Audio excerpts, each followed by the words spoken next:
Hello to my kings, queens, and in-betweens. I'm Valerie and welcome to my channel, The Bookish Valkyrie. Today's video is a wrap-up for December. So we're just gonna dive right in. The first book I have to talk about is actually one that I can't talk about because it is part of the St. Martin's Press, in particular St. Martin's Griffin. I would love to talk about it, but I can't, because it is part of the St. Martin's Press boycott. They have still not addressed the issue of racism and how they are going to ensure the safety of their readers, their writers, and their reviewers. And then next up, I have In the Event of Love by Courtney Kaale. It is a 3.5 rating, so I did enjoy it quite a lot. It's a sapphic romance for the holidays, and I think I could potentially enjoy it more on a reread. I had a hard time getting into it, but once things really kind of dug in and you saw some progress, some character development, I did enjoy it. So it's possible that on the reread it could goose up to a 4-star.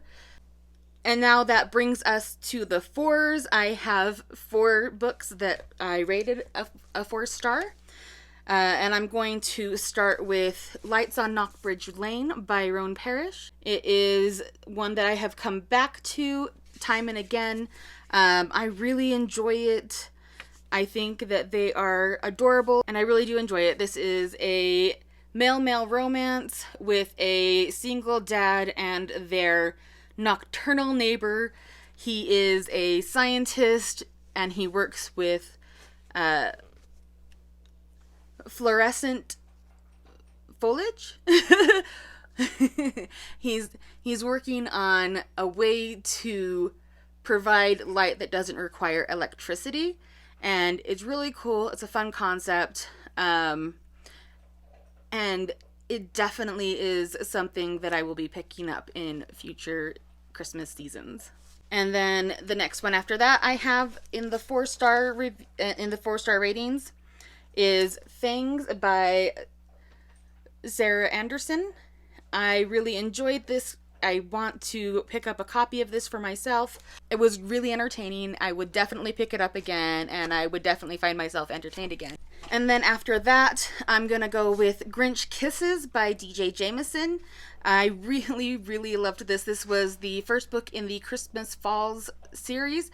I originally thought this was a series that DJ Jameson was writing entirely on her own, but it's actually a collaborative series where each installment is done by a different author. So knowing that, I will probably explore this series next year, or maybe for Christmas in July. And then also in the 4-star reads, I have Mistletoe Motive by Chloe Leese. If you enjoyed The Hating Game, you will absolutely enjoy this. It's basically a shorter version of The Hating Game, Christmas style. I really enjoyed it, and there is definitely some fun rep in there. There is representation for demisexuality, for pansexuality, for diabetes, and autistic representation.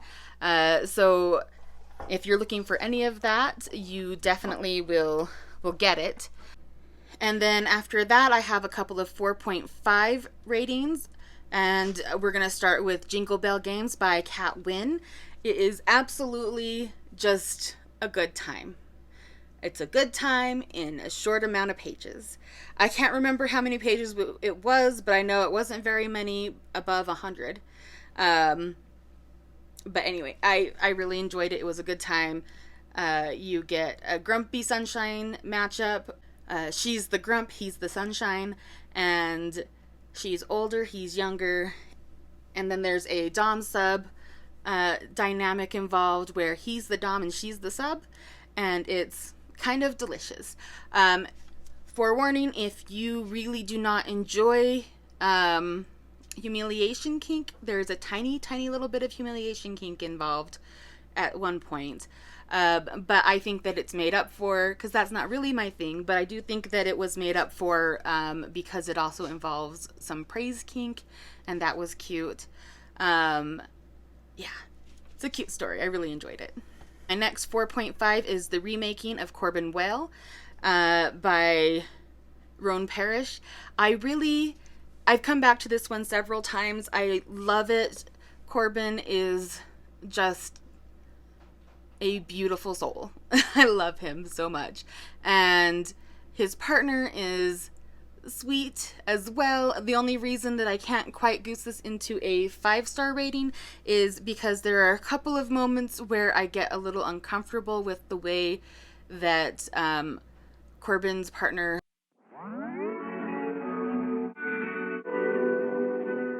he gets a little intense, I guess, with how much he's attracted to Corbin. And at least for me in this particular situation, I found that a little bit uncomfy because Corbin he takes some time to wrap his brain around a situation. It's clear that he's not been treated well by people in general, so there's some trauma there, and he does give him space to work his way through his trauma and through his issues regarding being together. But like the intensity with which, like when you're in his head, the intensity with which he is attracted to Corbin just made me a little uncomfortable.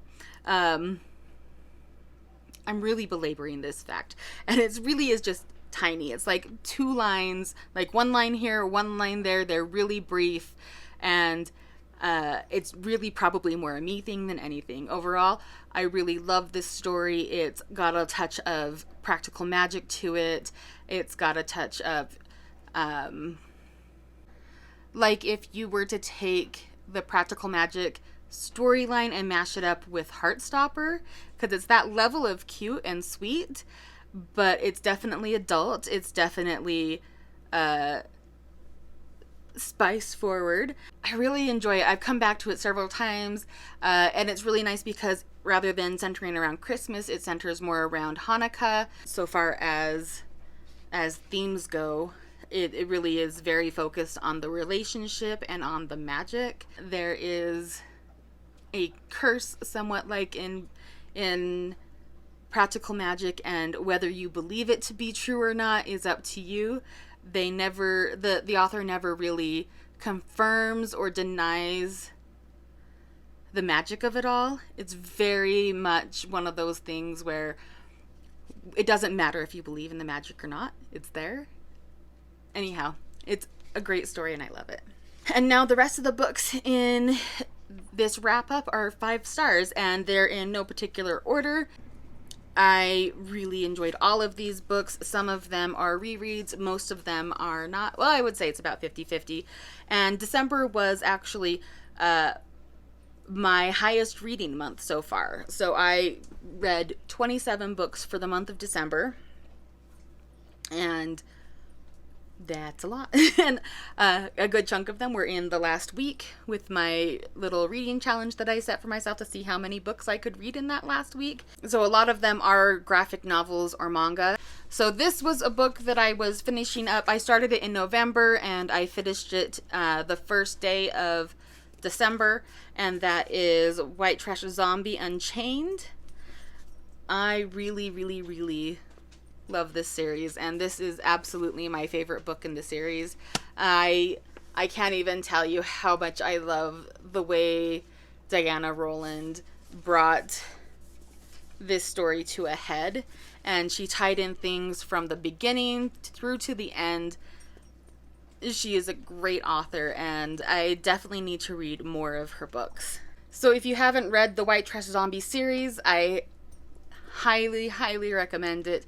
If you, want to do a buddy read, I am happy to pick the series right back up and read it all over again. And my next one was another book that I had started at the end of November and finished at the beginning of December, and that is Wherever Is Your Heart by Anita Kelly.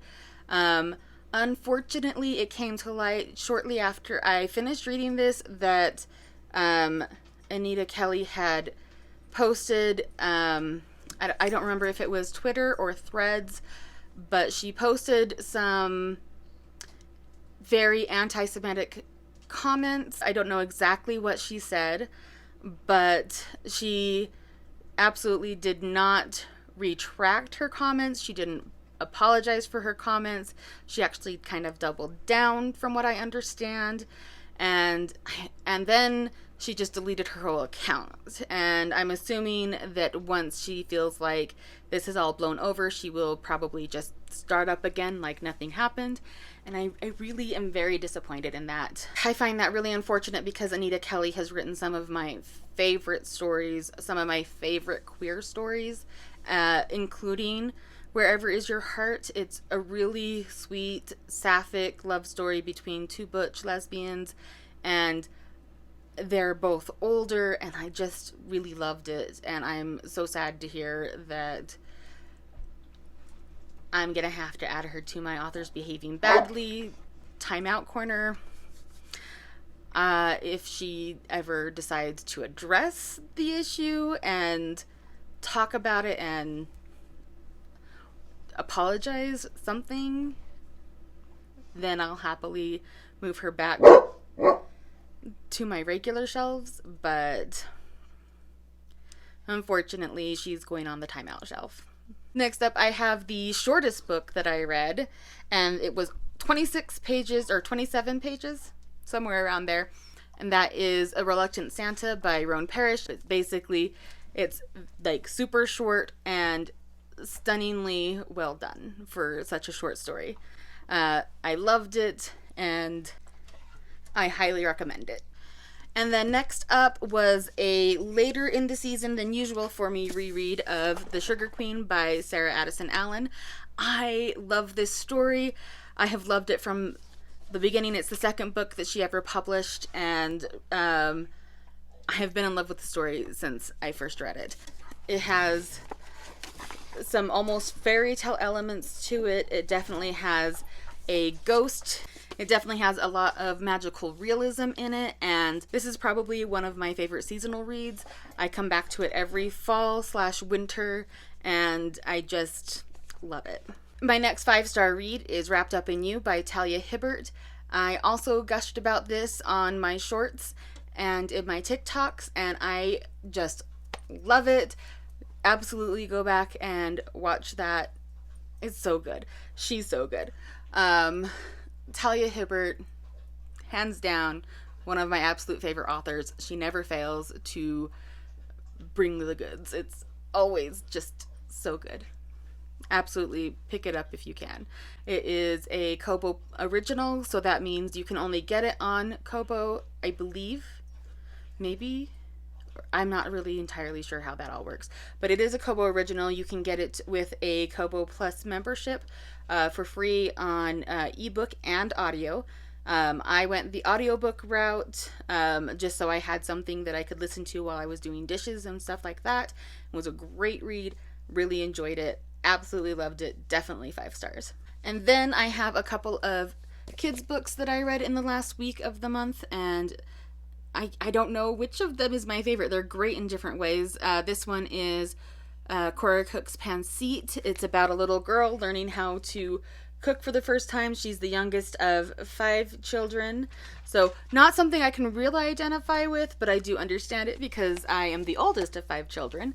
And she hasn't had a chance to do any of the grown-up jobs that all of her siblings help with. And they all one day go out to play and do their own thing, leaving her alone at home with her mother.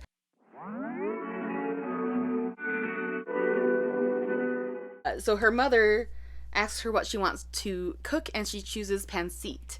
And that is a noodle dish. It is often used for celebration purposes, birthdays, New Year's, weddings, you name it, and pancit will probably be there.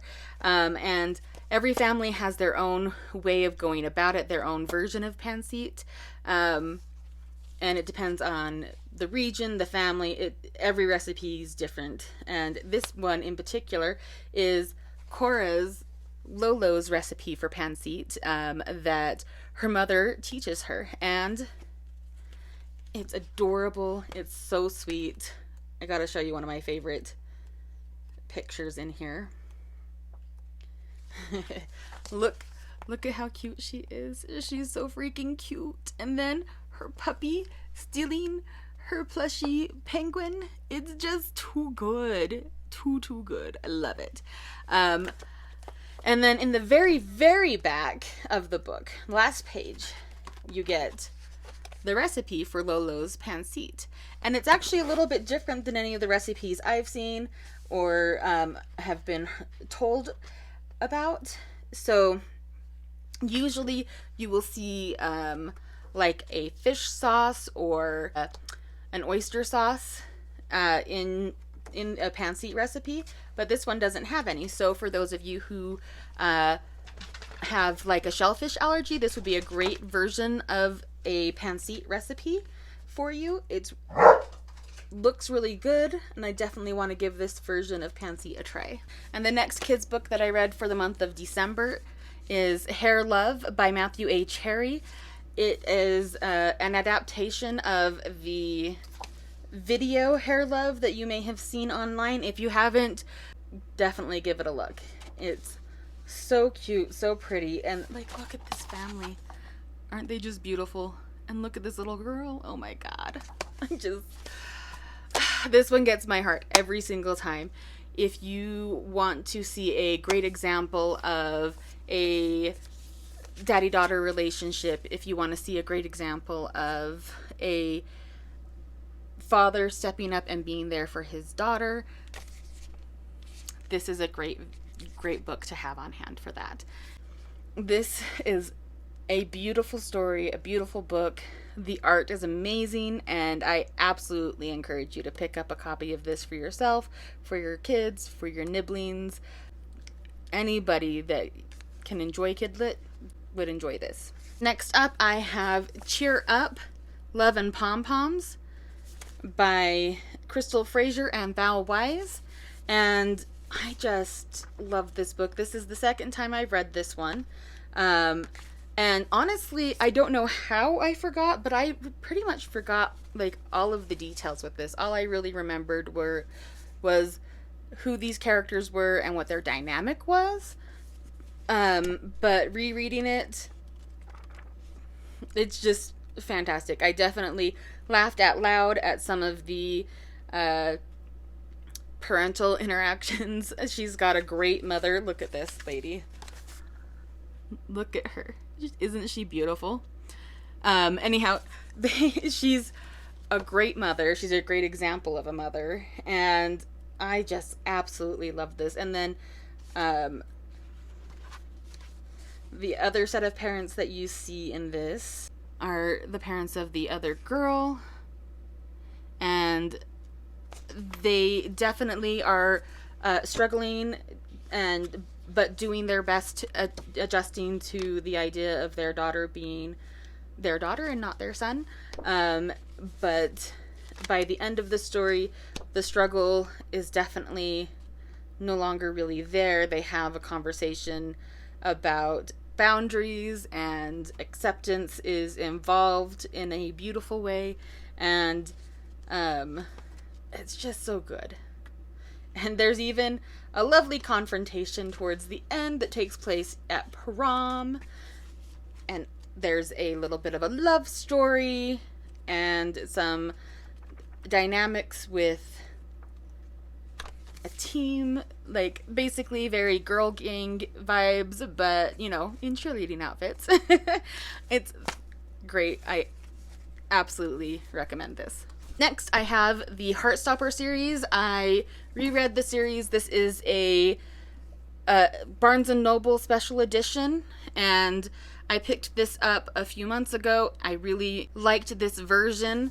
The binding is really nice, like shockingly nice. Like there's no way you can open that all the way and you're not gonna damage the spine. I'm merely impressed with this particular binding. Like, you'd have to really work. This is a really great binding. And then in the back, you have 3 short stories. If you follow Alice Oseman on Tapas or Webtoons, you'll probably see these on there. Although there was one that I didn't see on there. I missed it somehow. And it's really cute. These 3 little stories have my favorite story. If you, like I said, if you have read these, the favorite story that I have in here is the haircut. And then you have all of these really pretty, like, inside papers, gorgeous end papers, and then I just love the foiling. It's so pretty. So anyhow, for this reread, I took this edition for a spin, and I loved it. And then I just reread my copies that I have read before of volumes 2, 3, and 4, and love the story. 4 is a little bit of a harder read than the rest, but definitely worth getting through. And then this reread was because volume 5 just came out, and I was so excited to get my copy. And I like the way that it ended. I really am happy with the way that it ended. Like, I'm not going to be like stuck spiraling waiting for volume 6 to come out, because it ends in a good place. They end in a good place, so I can handle the wait. I don't want to handle the wait. I would love to have it right now in my hands, but it probably won't come out until maybe late 2024, early 2025, somewhere in there. I love Heartstopper. It's just so cute, and I think that it is a series that would be really beneficial for lots of people to read. It definitely would have helped me to see this kind of representation, I especially see myself in Nick and how he came about his bisexual awakening or realization. And I think that had I had media like this when I was a kid, if I had had books like this available when I was a kid, teenager, whatever, even a younger adult, like even in my 20s, this would have been really helpful for me. But yeah, I love it. And I'm so happy we get another volume. So next up, I have a couple of novellas by Nino Cipri, and that is Fina and Defect. And I love these books. I definitely need to find myself a physical copy of Defect. And as much as I was in love with Fina when I first read it, and again with the reread, I can't even tell you how much I love Defect. And I don't know, if you have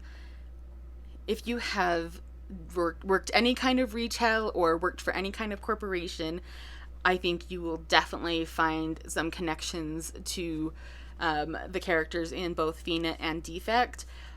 Fina is much more lighthearted than Defect, and I would say not quite as deep. But it's fantastic. So if you've read Fina and you loved it and you're not sure about Defect, absolutely pick up Defect, because it is even better. They're both 5 stars. But for me, I think Defect is probably a favorite of the year. I just loved it. It was so good. I'm so happy that I managed to get those reads in this last week. And it's so good. And then the last books that I completed in the month of December is Boys Run the Riot.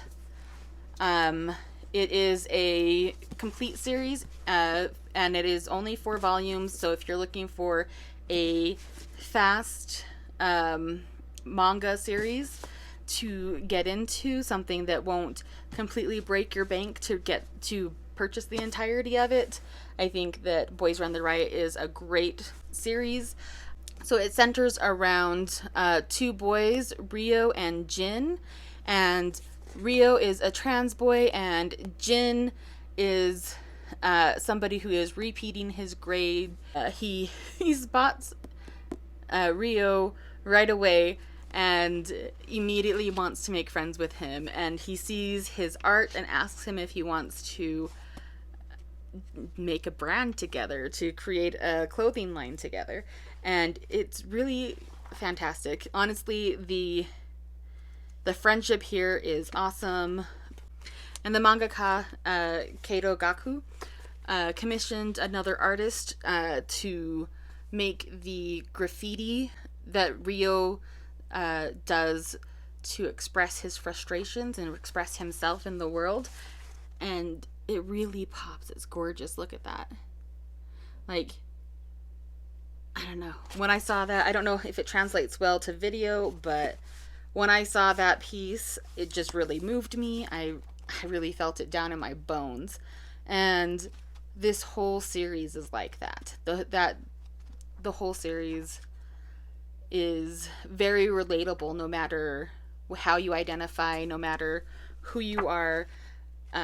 We all face unfair barriers to living our lives fully, and that's really the basis of the story for this. And I think that if you are trans, or if you know someone who is trans, this is a great story for you. If you are queer, if you're poor, if any reason that you feel frustrated with your lot in life, I think that this is a great manga series, and I think that pretty much everybody could find something to relate to in these books. And then I am going into the new year with 2 books on my docket. I started, I think on the 29th of December, I started listening to Freedom is a Constant Struggle by Angela Y. Davis. It's really short. It's under 200 pages. It's just a collection of essays and interviews, but there's a lot of really dense information in there, so I'm taking my time with it. Angela Y. Davis has quite a few books that I could have picked up, but the reason I picked this particular one up is because it was discussing Ferguson and Palestine, and showing how similar the situations are between, or how they affect each other. Anyhow, I'm not explaining it well. When I finish reading the book, I'll give you a better, hopefully more succinct breakdown. But I picked it up in particular because it was surrounding the issues of Ferguson and Palestine, and that is just really relevant to right now, to these current times. So I will probably discuss that in another video. And then the other book that I started the year off with is Flamer by Mike Corrado.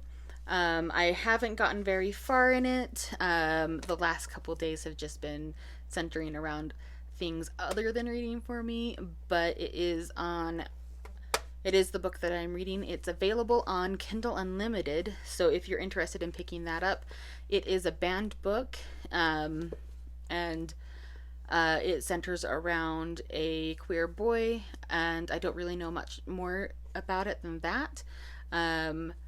Like I said, I just barely started it. It's just a couple pages in, but that is where I am at right now, and I will wrap up the year of 2023 with you in my next video. And I hope you have a wonderful time, whatever time of day or night it is for you, wherever you are in the world. I hope that you have the best of luck with all of your endeavors, and I'll catch you next video. Stars shining bright above me.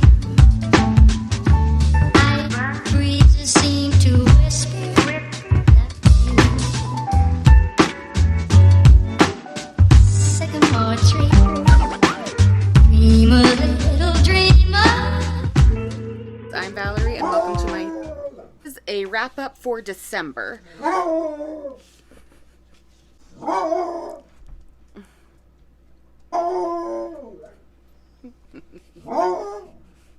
Bobo. No, come here. I'm Valerie, and welcome to my channel. In-betweens. I'm Valerie, and welcome to my... Right, and I'm just gonna go from lowest...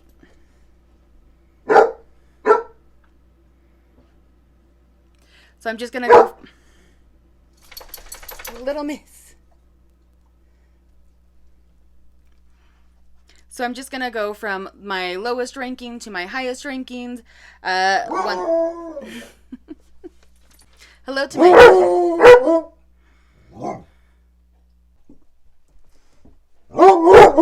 Oberon. No, Nix.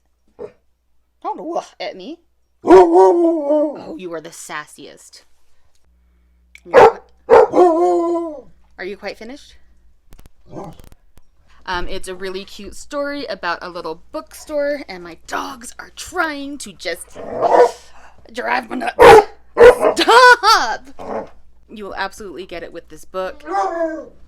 Bookstore, and there's the... Quit being so sassy. Quit harassing your brothers. No, don't harass me back. No. Nixie. Yeah. Look at me. Hey. Hey. Nix. No. No. Can you calm down? You can get it with Kobo Plus. Both the audio and the ebook, so whichever one. On, please. Hey, hey, hey, hey, hey, hey, stop it, stop it, stop it. You little monster. You little monster, stop it. Go, outside, go on.